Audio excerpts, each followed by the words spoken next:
Hi, this is Megha Joshi, the host of the Boardroom Zen podcast. This show is created for the ambitious business leaders. Are you someone wanting to play big? Want to possess a strong brand and executive presence that makes you belong in every room you walk into? And all of this without putting your personal life on hold?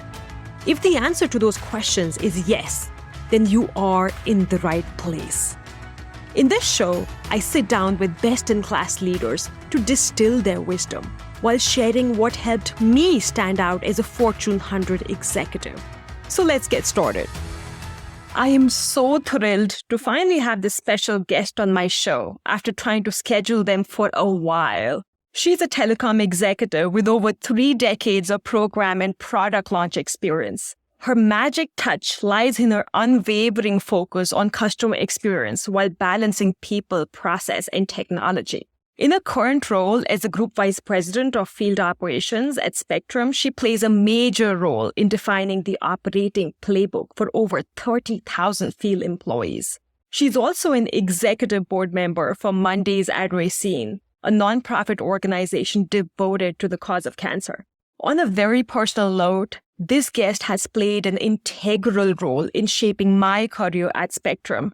She offered me a game-changing opportunity years ago that propelled me towards bigger, better things. And she's now a beloved friend and mentor to me. Please join me in welcoming none other than Michelle Powell. Michelle, welcome to the show. Thank you, Megha. It's wonderful to be here.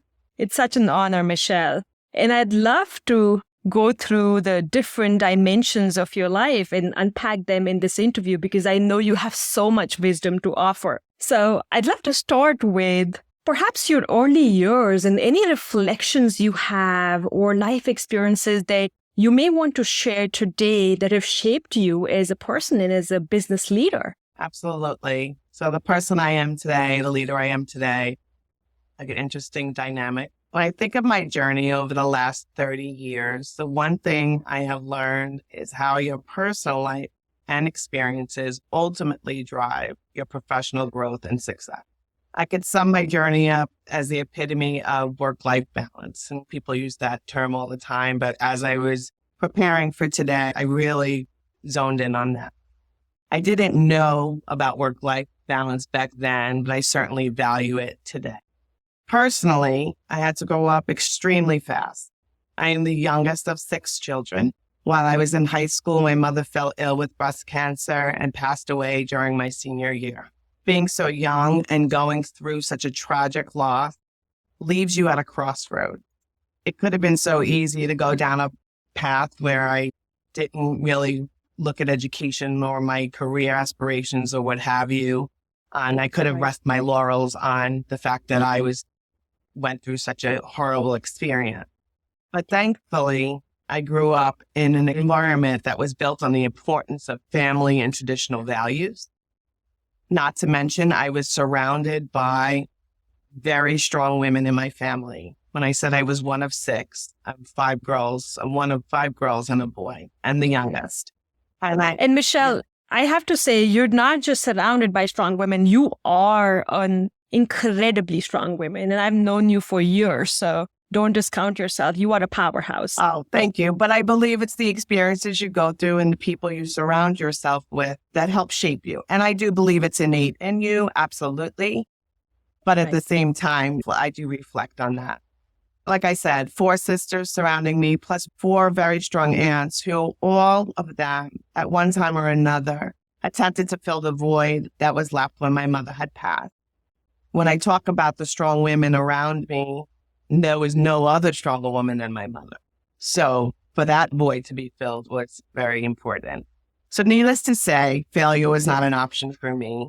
Building myself up with the confidence and the wherewithal to be resilient and pave my way early on in my career with this foundation that I was given allowed me to be very successful, both personally and professionally.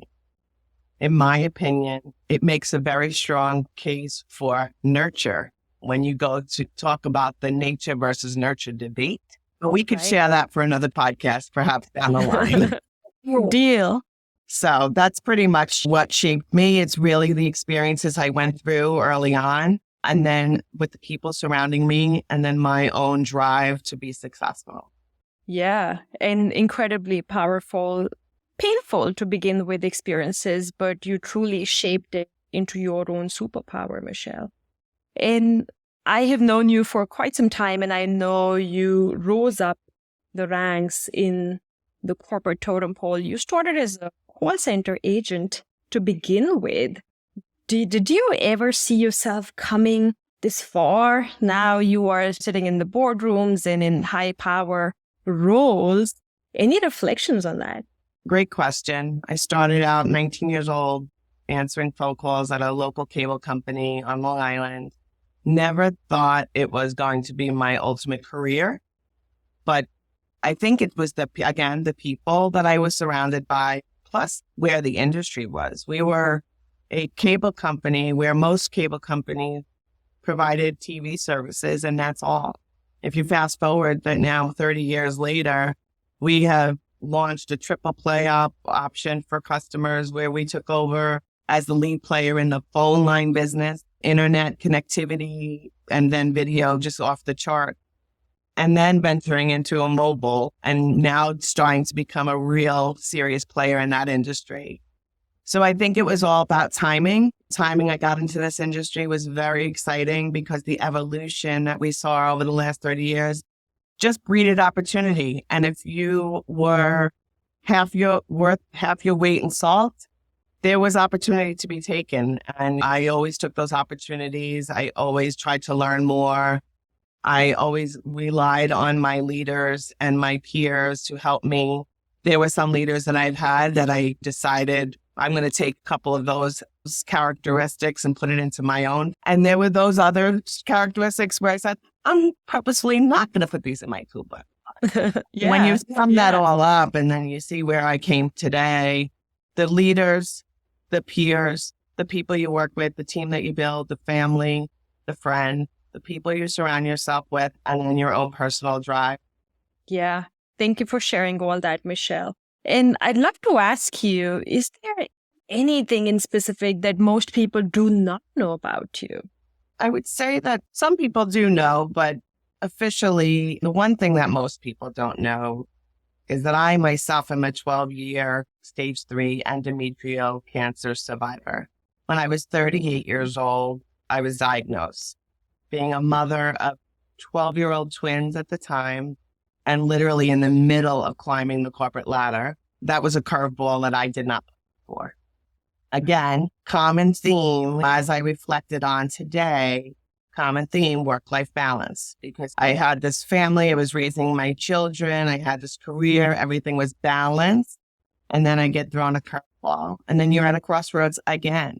I could have easily coiled up, fell victim to the disease, and kind of let my career just go to the wayside.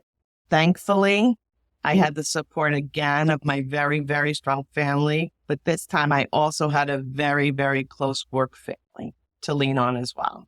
And again, this is the second time in my career. Now I'm 38 years old. This is the second time where cancer has come into my life, and I had to actually figure out how to manage my health, which without that, none of it really mattered. So clearly I had to take a step back. I needed to focus on myself.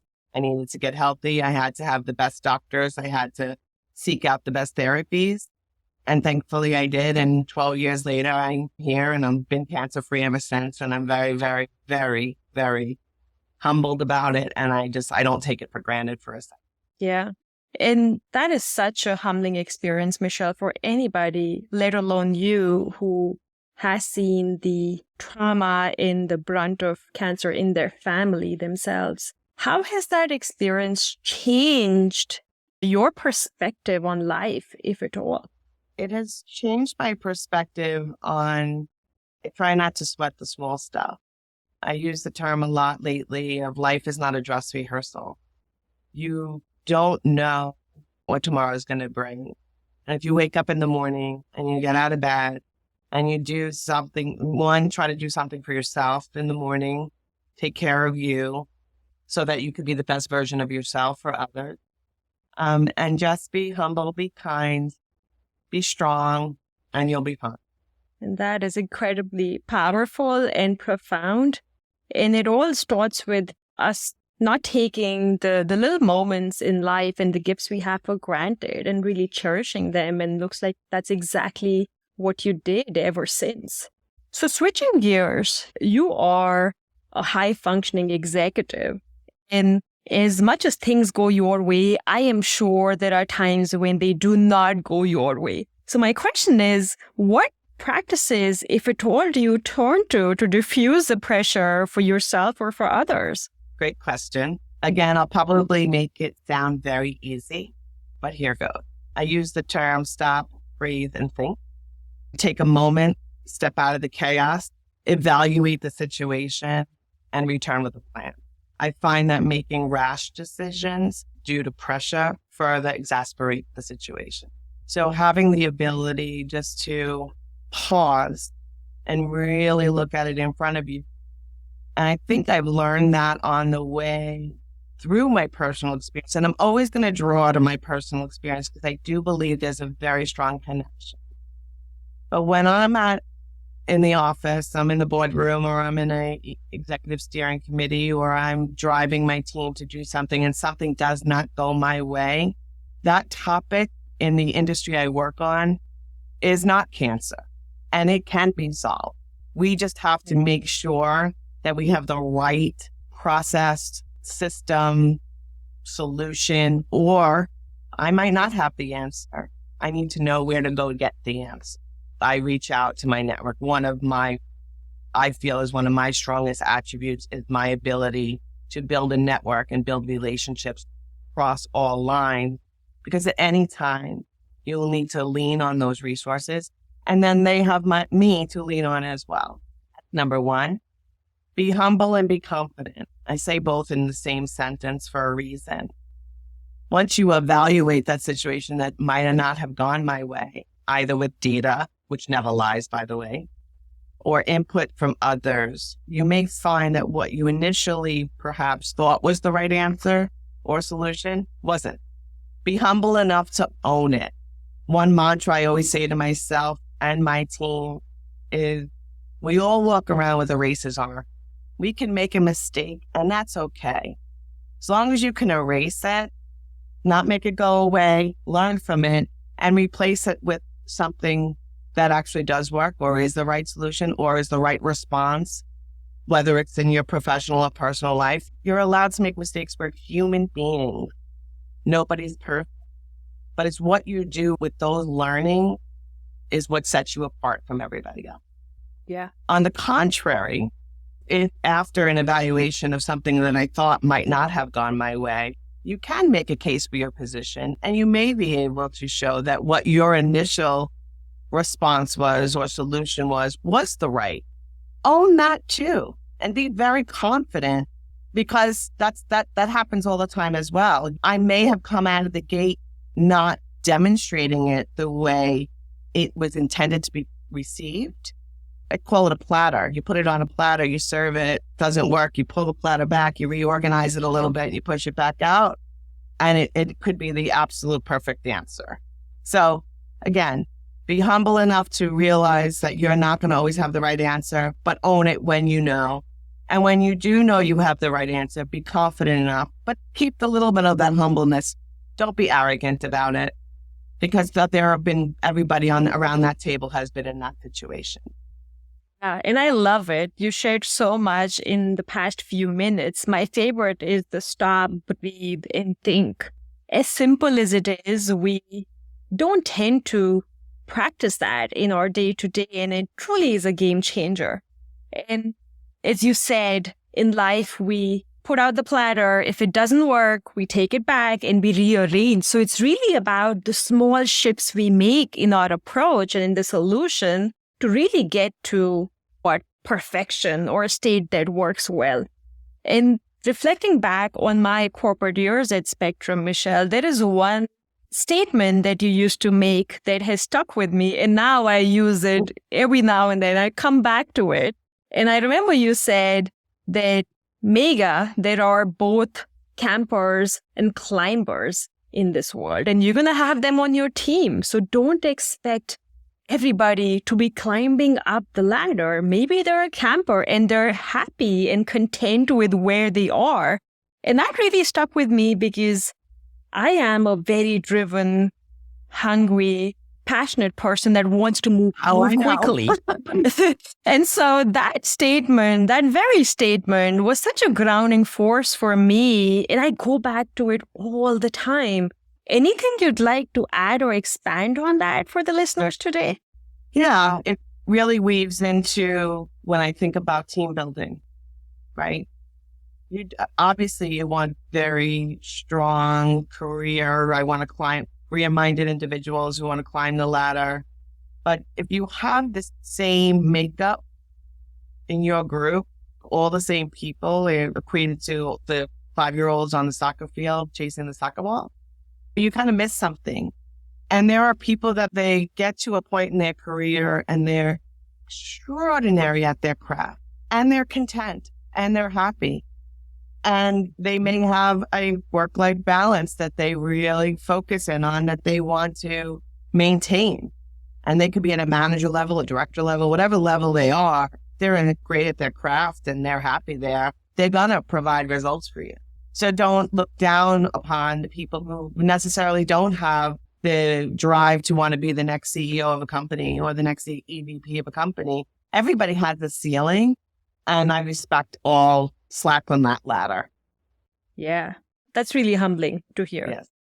And Michelle, next, I'd love to hear from you, given your more than 3 decades of corporate experience and time in the boardrooms. What is that single best advice you would give to those who aspire to be there where you are? It's going to be a little long, but I'll go there. I'll go back to you're nothing without your team. This is one of the areas, and I mentioned it, I think, a little earlier, where I think I've had my greatest success is in team building. Over the years, I've been afforded the ability to build many teams from the ground up. I learned early on that you need to ensure you understand the mission of what your team is ultimately responsible for and the roles and responsibilities required to get it done. And taking those two things and defining what it means to build a high-performing team to achieve that. It's a skill, it's a craft, it's a science, but it's also, sometimes it's a gut check, right? You know it in your gut. But the more and more you do it, repetitive, the better you get at it, you learn more and more as you go on. I use the analogy, I know you've heard this before, it's like playing the game of Trivial Pursuit. You can't win the game unless you have expertise at some level in each of the topics that are required to win the game, whether it be sports, whether it be history, whether it be politics, whether it be entertainment, whatever. To win that game, you need to know a lot, and a little about everything. Yeah. I'm humble enough to know that I don't know everything, but I do know what I don't know. So when I think about building a team and I think about what that team is going to ultimately need to deliver to be successful, I quickly compartmentalize that Trivial Pursuit wheel and I say, okay, I need somebody who's very technical. I need somebody who is data-driven, can do a really good analysis. I need a good writer, somebody who can write really good requirements. I need a good plan. So then you have all of those things and then you fill the wheel. Once you have the team in place, that's step one, right? You have this team. Now, what do you do with that? Right. Care, it's feeding, it's mentoring, it's coaching, it's building them up. It's giving that feedback, whether it be good, bad, or indifferent. Both are very important. Giving somebody constructive criticisms and coaching them on when something doesn't go right is just as important as when somebody experiences a win, giving that back too. Very often, I believe as leaders, a lot of people go one way or the other. They're really good at providing the really good feedback when things go well, or they're really good at providing the not so good feedback, but they don't give enough attaboys or attagirls, right? So it's finding that balance and making sure that you're doing both. In addition, it's recognizing those individuals on your team that you could throw in the pool without swimming, as I call it. When an opportunity exists, and you and I have experienced this together, or it presents itself where you could take someone on your team and put them in front of an executive to give an update or a presentation on a project, you're not only giving that person the opportunity to shine and be recognized, you're instilling confidence from that leader or those leaders that you have a really strong bench and that you could take on more. And that time and time again, Megha, I feel every time I've been able to do that, it was a blessing and a curse. It was excellent. They could take on more. Let's give them this. Excellent. Let's give them that. So that's success, right? It's successful all around, and then it pushes you. It pushes you have to do more and be better. And as long as you have that drive, the sky is the limit for sure. Totally. So really, I mean, that's the advice that I would give. If I could give you an example of a time where that really rang true and where I really felt even more confident in the fact that you are nothing without your team and your success really depends on the performance of the team, is something that happened about 4 years ago. And you can hear a common theme, but my son had been diagnosed with Hodgkin's lymphoma, cancer number 3 in my life. Another work-life curveball was thrown my way. Before I go on, though, I am happy to say that William is fully in remission and he's doing well, and he's on his way to next May as a nurse practitioner in pediatric oncology. So that's wonderful to hear. Super, super excited for him. But clearly at that time, I was pulled away from work, rightfully so, to take care of my son. I was out of the office for about 6 months on and off. Again, I had the support of my family and had the support of my work family. But at that time, even through my own illness, I will tell you, there was never more of a time when your child needs you that shut down the world around you and you focus on your child. That's just how I'm built.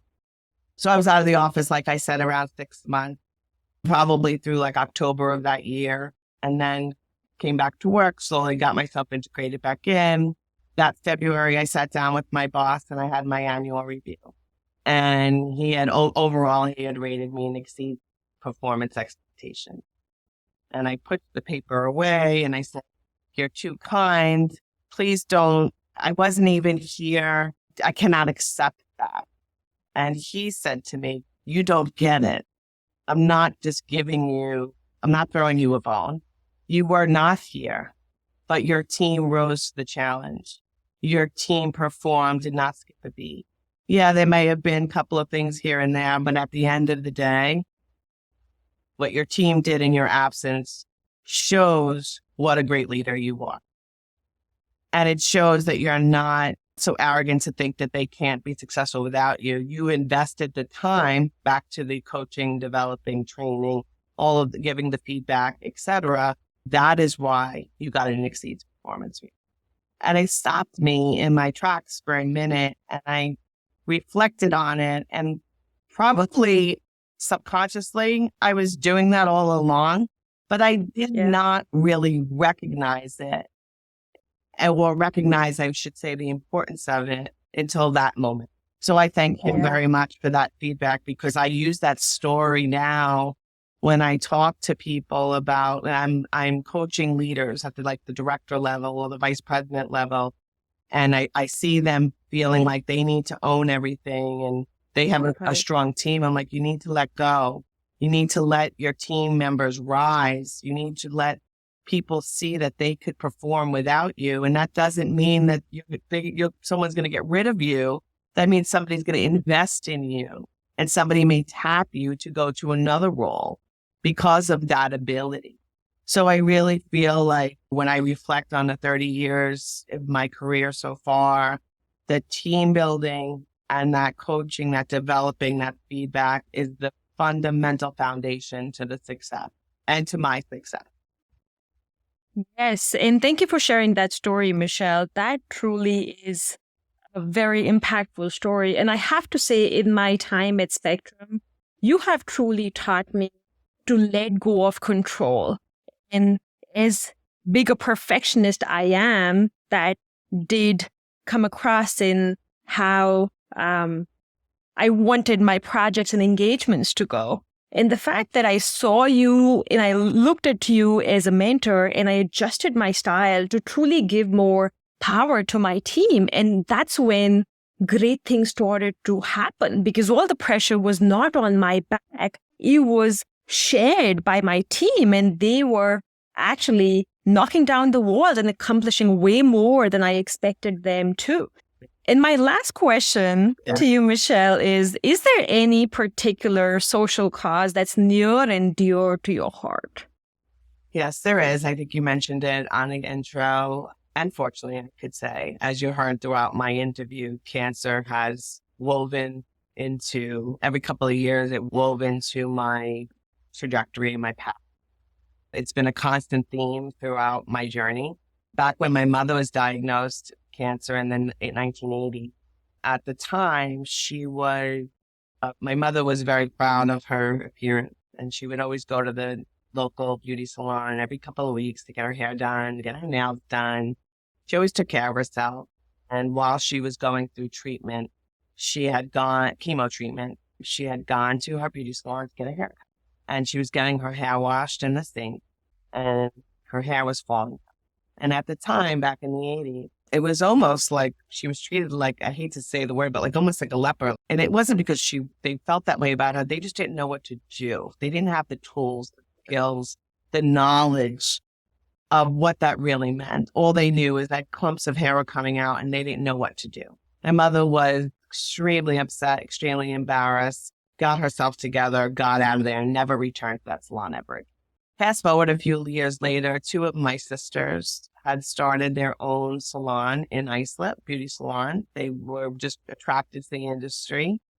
And they started talking about what ways they could give back to the community. And they came up with this concept that on Mondays, salons are traditionally closed. What if we opened our salon one Monday a month and invited women going through cancer treatments to the salon in a private environment to get services like head shaving, massages, manicures, things that they could do, that they could control, as a way to give back and homage to our mother and her experience. So they did it very quietly for a long time. And fortunately, HBO got wind of it and had reached out to my sister Rachel and had asked if they would be willing to allow HBO to film a documentary that would follow a couple of the patients through their journey in cancer and also show what Mondays at Racine really does for the mind, body, soul part of the healing. So they quickly got together a contract and shooting began. They delivered a fantastic documentary. It's still on HBO Go if you wanted to check it out. It's called Mondays at Racine. And believe it or not, that documentary got nominated for an Academy Award. They didn't win, but they still were nominated. But from that, and it was very exciting, my two sisters walked the red carpet. They had that whole experience. So from that came a lot of publicity and a lot of interviews, and phones were ringing off the hook. How do we get involved? How do we get involved? So at that point, my family and I, we all sat down and we decided to open an official 501(c)(3), our non-for-profit called Mondays at Racine. And fast forward that it's been over a decade that we've been official. And we are now operating across Long Island in many salons. We're partners with all of the local systems and cancer care facilities on Long Island, where we actually go to the hospital or to the infusion center and we provide services there. To date, we have serviced over 15,000 patients. And Beautiful. It's an amazing little piece of earth in Long Island where we do it right now. Our dream is to really expand it and really get it to a place where it's part of the treatment plan for every cancer patient. That's our ultimate dream. We want to go global one day. Big, lofty goals, but as of right now, we're killing it on Long Island. It's just amazing. So if you get a chance, check out mondaysatracine.org and you can learn more about it. Yes, and amen to all of that. And I have to say, the work that your family and yourself and the nonprofit organization is doing in not just the Long Island area, but rather the tri-state New York area is commendable. The amount of hope, comfort, and support it's bringing to cancer patients and survivors, I mean, I can't even imagine. Last year, I was at the annual event, the Beauty Ball in Long Island, attended by over 300 people. I might be underestimating there. But I had the privilege of sitting on a table with families that were cancer survivors, that took advantage of some of these opportunities put forward by your organization. And I could really see it in their eyes. So kudos to you, Michelle, and to the family for the great work. What a privilege it's been to have you on the show. And I just want to say thank you. Thank you for sharing a piece of your life, a piece of yourself here on the show. And it means so much to me. Oh, you're very welcome. And thank you for having me. It's always great to talk to you. And if I could share my journey with anyone and it helps somebody get to where they want to go, then I've done my job. I am extremely grateful for this opportunity. Thank you so much. Thank you, Michelle.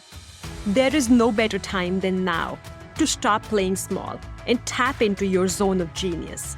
With a Boardroom Zen executive coach by your side, experience the game-changing transformation, both internally and externally. Find out more on boardroomzen.com. And thank you for listening to my show. It means so much to me. I'd love for you to subscribe and leave a review on your favorite listening platform. More power to you, and hope to see you soon.